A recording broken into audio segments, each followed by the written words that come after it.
My name is Lil Ya. I'm half of the group U.N.L.V from New Orleans, and I served 2 years and 10 months in prison.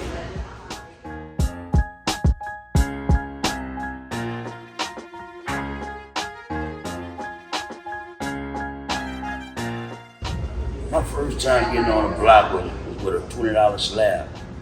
You know, $20 slab, you could make $40. Double your money back then. And I can't give the name of the guy that I got it from, but I had got a flipper from him, and he told me, man, you cut that down 4 times, you're gonna make $40. You come back at me with the same 20, and it started from there. I can remember struggles such like, I ain't got no story about coming home and the lights was off, but I can give you like stories when I can remember my daddy getting on crack when I was in the 8th grade. You know what I'm saying? Him and my mama fell out, they separated, and she like kicked him out. But everybody knew him and everybody with him on the streets. So it wasn't nothing for him to, go on the streets and survive. So when my dad left, I was like, man, I'm about to step up on my mama and his son, right? I had an older sister and a younger sister at the time.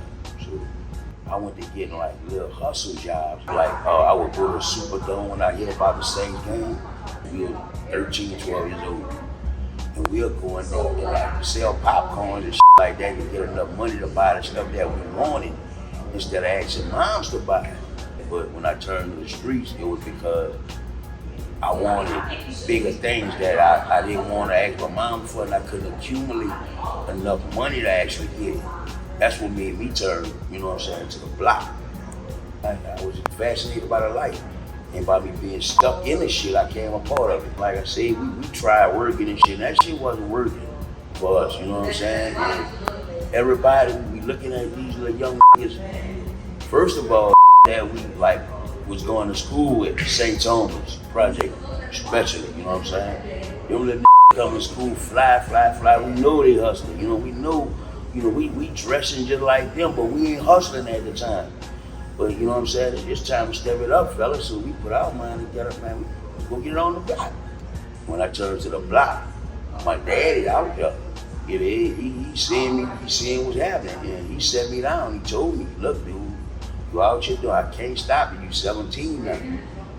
But I could tell you, and he gave me the game. I went to jail twice for something I didn't do. Man, I got caught up on a fuck charge and went to jail for 3 months. By charge for shit I didn't do.